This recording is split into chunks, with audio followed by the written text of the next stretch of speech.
शिवानी रहे अथवा जाए इससे मुझे कोई फर्क नहीं पड़ता। इतना कहकर दीपा उठी और खिड़की के समीप आकर बाहर का दृश्य देखते हुए वो बोली, मैंने एक निर्णय लिया है। वो क्या? मैं यहाँ से चली जाऊंगी। ये सुनकर कमल के हृदय पर चोट लगी। वो कुछ क्षणों तक तो दीपा का चेहरा देखता रहा और फिर थके से स्वर में बोला, कहाँ? कहीं भी, इस घर को छोड़कर। आप जानते हैं मेरा इस घर से कभी कोई रिश्ता नहीं रहा। फिर? कमल तड़प कर बोला, फिर वो सब क्या था? तुम्हारी मांग में मेरे नाम का सिंदूर, माथे पर मेरे नाम की बिंदिया और हाथ में मेरी प्रीत के कंगन। एक धोखा, एक छल और कपट। कमल घायल होकर रह गया। यूं लगा मानो दीपा ने सैकड़ों नश्तर उसके हृदय में उतार दिए हों। एक पल मौन रहकर वो बोला, और तुम्हारा वो अग्नि के इर्द गिर्द फेरे लेना, अग्नि को साक्षी करके जीवन भर साथ निभाने का वचन लेना। वो भी एक धोखा था। न दीपा, ऐसा नहीं हो सकता। कोई भी भारतीय नारी झूठे फेरे नहीं ले सकती। हिंदुस्तान की संस्कृति में जन्मी और पली कोई भी औरत अग्नि को साक्षी मानकर झूठे वचन कभी नहीं दे सकती। तुम झूठ बोलती हो दीपा, तुम झूठ बोलती हो। ये सच है कमल, सच है। कमल उसे पागलों की भांति देखता रहा। फिर वो आगे बढ़ा और दीपा को भगवान की तस्वीर की ओर मुड़कर उसे झिंझोड़ते हुए बोला, तो फिर कहो भगवान के सामने कि वो सब नाटक था, कि तुमने झूठ कहा था। कहो तुम्हारी मांग में भरा ये सिंदूर मेरा न था। कहो कि तुम मेरी न थी। बोलो, जवाब दो दीपा। दीपा ने खामोशी से चेहरा झुका लिया। उसे यूं मौन देखकर कमल फिर चिल्लाया, बोलो दीपा, बताओ। कहो कि तुम मुझे वास्तव में धोखा दे रही थी, छल रही थी, तुम मुझे दर्द का प्याला पिला रही थी, तुम मुझे रिश्तों के नाम पर लूट रही थी, तुम मुझे। कहते कहते कमल की आवाज रुंध गई और आंखों में आंसुओं की बूंदें झिलमिला उठी। दीपा ने फिर भी कुछ न कहा। कमल ने उसे छोड़ दिया और दर्द भरे अंदाज में बोला, और यदि यह सच है, ये सच है तो तुमने ठीक किया दीपा। इससे था तुम मुझे विष देकर मार डालती, छुरा उतार देती मेरे हृदय में, या फिर उसी वक्त दूर चली जाती मेरे जीवन से कम इतनी पीड़ाएं तो न मिलती मुझे। वो गम जिसे भुलाने के लिए मैंने तुम्हारा सहारा लिया, वो अतीत जिसे भूलने के लिए मैंने तुम्हारे आंचल में मुंह छुपाया, आज इतनी बड़ी चोट तो न देता मुझे। कमल इससे अधिक न कह सका और आंसुओं को रोकने के लिए अपने होठों को काटने लगा। दीपा कुछ क्षणों तक तो वहां खड़ी अपने ही विचारों से लड़ती रही। फिर वो मुड़ी और कमरे से बाहर चली गई। कमल अपनी आंखें पोंछता रहा। आने वाली सुबह बहुत उदास थी, कमल के लिए भी और दीपा के लिए भी। रात यूं ही बीत गई थी और दोनों में से कोई भी न सो पाया था। कमल तो शीघ्र ही तैयार होकर अपने ऑफिस चला गया और दीपा समाचार पत्र उठाकर अपने कमरे में आ गई। कल शाम कमल से बहुत कुछ कह डाला था उसने। कह तो गई थी किंतु पूरी रात पश्चाताप की अग्नि में जलती रही थी। सोचती रही थी कमल से उसे ये सब न कहना चाहिए था। ये ठीक था कि कमल से विवाह करना उसकी विवशता रही थी। ये भी सच था कि कमल को उसने हृदय से पति न माना था। उसने छला था कमल को और आरंभ से ही धोखा दिया था, किंतु फिर भी उसे कमल का हृदय न तोड़ना चाहिए था। उससे यह न कहना चाहिए था कि वो वैवाहिक संबंध तोड़ रही है। असल में यह उसके मन की नहीं, उसकी भावनाओं की दुर्बलता थी। इस विश्वास के पश्चात की विजय साफ छूट जाएगा, दीपा की भावनाओं में एकाएक हलचल मच गई थी। उसने टटोला था अपने अंतर्मन को और तब यह पाया था कि उसे विजय के लिए कमल को छोड़ना ही छोड़ना था। कमल से संबंध तोड़े बगैर वह विजय के साथ रह भी नहीं सकती थी। किंतु अभी तो विजय जेल में ही था। अभी तो उस पर खून का मुकदमा चल रहा था। सच विजय के छूटने से पहले उसे कमल से ऐसी बात कभी नहीं कहनी चाहिए थी। तभी पल पल निकट आते किसी के कदमों ने दीपा की विचारधारा तोड़ दी। अखबार से नजरें हटाकर उसने देखा ये शिवानी थी। शिवानी निकट आकर बोली, कुछ कहना था तुमसे। वो क्या? दीपा ने पूछा। स्वर वैसा ही था, अपरिचितों जैसा। मैंने सुना है तुम ये घर छोड़कर जा रही हो। तुमसे किसने कहा? भैया ने। और क्या कहा?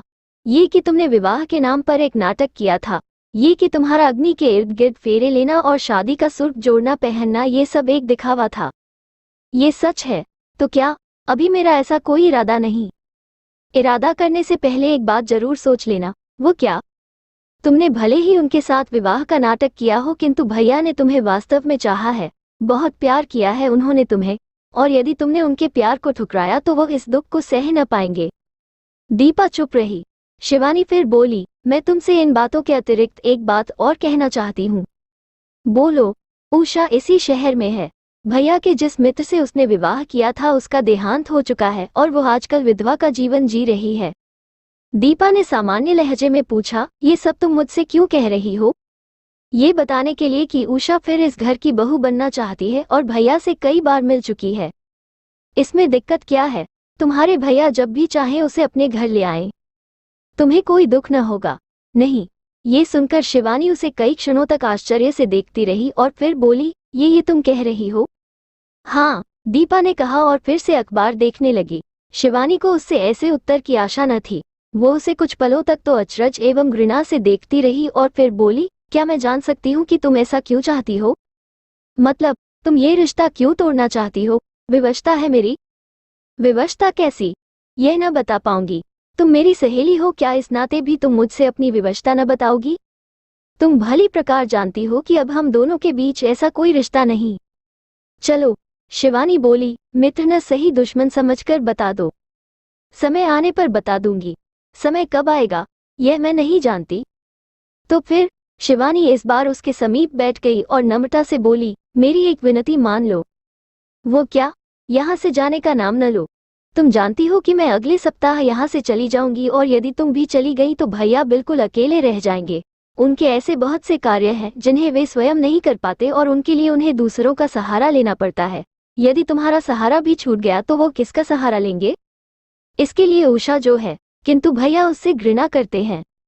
वो चाहे तो इस घृणा को प्रेम में भी बदल सकते हैं। दीपा, ये संभव नहीं। समझने की कोशिश करो, उषा ने उन्हें ऐसे जख्म दिए हैं जो कभी नहीं भर सकते। एक तुम ही हो जो उनके जख्मों को भर सकती हो। ये सुनकर दीपा ने कुछ न कहा और वो सोचने वाले अंदाज में अपने होठों को काटने लगी। शिवानी ने इस बार दीपा के कंधे पर हाथ रखा और अत्यंत विनम्रता से बोली, मान जाओ न दीपा, भैया को इतना बड़ा दुख न दो कि वे उसे सहन ही न करें और घबराकर आत्महत्या कर बैठे। तुम नहीं जानती कि वे कितने भावुक हैं और उन्होंने अपने जीवन में कितनी पीड़ाएं सही हैं। पीड़ाएं सहने के लिए ही होती हैं, किंतु सहन शक्ति की भी एक सीमा होती है। उस सीमा के पश्चात तो पीड़ाएं मौत का कारण बन जाती हैं। देखो, यदि मैंने जाने अनजाने में तुम्हें कुछ बुरा कह दिया है तो मैं उसके लिए क्षमा याचना करती हूँ। मैं यह भी वचन देती हूँ कि भविष्य में तुम्हें कुछ नहीं कहूंगी और तुम्हारे कहीं भी जाने पर प्रतिबंध न लगाऊंगी, किंतु बस ईश्वर के लिए मेरी इतनी विनती मान लो कि इस घर से नाता न तोड़ो। दीपा को कहना पड़ा, ठीक है शिवा, अर्थात तुम। मैं प्रयास करूंगी कि मेरा इस घर से हमेशा यही रिश्ता बना रहे। थैंक यू भाभी, थैंक यू भाभी, शिवानी ने उल्लापूर्ण लहजे में कहा और इसके पश्चात वो उठकर तेजी से बाहर चली गई। दीपा के होठों पर अब ऐसी मुस्कुराहट थिरक रही थी मानो उसे शिवानी एवं कमल पर दया आ रही हो। ऑटो रिक्शा से उतरकर कमल जब व्हील चेयर पर बैठा तो न जाने क्यों आज उससे व्हील चेयर के पहिए न घूमे।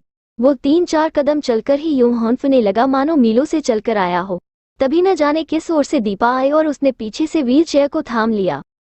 कमल ने गर्दन न घुमाई, सोचा शिवानी होगी। वो बड़बड़ाया, शिवा, मेरी समझ में नहीं आता कि जब संसार के सभी रिश्ते अंततः टूट ही जाते हैं तो फिर बनते क्यों हैं? किंतु इसमें रिश्तों का भी क्या दोष? दोष तो हमारा होता है। हम ही कभी कभी अनजाने बंधनों में बंध जाते हैं। हम ही कभी कभी बिन समझे किसी को अपना दिल हार बैठते हैं, किंतु अंत में मिलता क्या है? आंसुओं का सागर, पीड़ाओं का तूफान और पश्चाताप की आग जलते हैं। हमारा हृदय ये सोच सोचकर फटता है कि हमने किसी को अपना क्यों समझा, हमने किसी से प्रेम का बंधन क्यों बांधा। किंतु ये भी सच है कि यह सब अपने वश में नहीं होता। जीवन पथ पर कोई मिलता है और एकाएक हम उसके हो जाते हैं। हमें तो पता ही नहीं चल पाता कि कब हम उसके हुए, कब वह हमारा हुआ। वो कमबख्त तो नैनों के रास्ते हृदय में यूं समाता है कि हम उसे चाहकर भी स्वयं से अलग नहीं कर पाते। दीपा सुनती रही। उसके चेहरे पर भावों का तूफान चीखता रहा और वो कमल की व्हील चेयर को हौले हौले आगे बढ़ाती रही। कुछ क्षणों के मौन के पश्चात कमल फिर बोला, न जाने कैसे होते हैं वे लोग जो किसी का हृदय तोड़ देते हैं। मैं तो समझता हूँ उनके सीने में हृदय ही नहीं होता, शायद पत्थर होता है। शायद उनका भावनाओं से भी कोई रिश्ता नहीं होता। तुम क्या सोच रही हो? यही। दीपा को अपने होंठ खोलने पड़े, बोली कि मनुष्य को इतना भावुक न होना चाहिए। आवाज सुनते ही कमल चौंका। उसने शीघ्रता से चेहरा घुमाकर दीपा को देखा और फिर अचरज से बोला, तुम, भावुकता ठीक नहीं, हमेशा दुख देती है। पर तुम ये कुर्सी, शिवा कह रही थी यदि सहारा न मिला तो आप गिर जाएंगे। सहारा, किंतु वो तो टूट चुका है।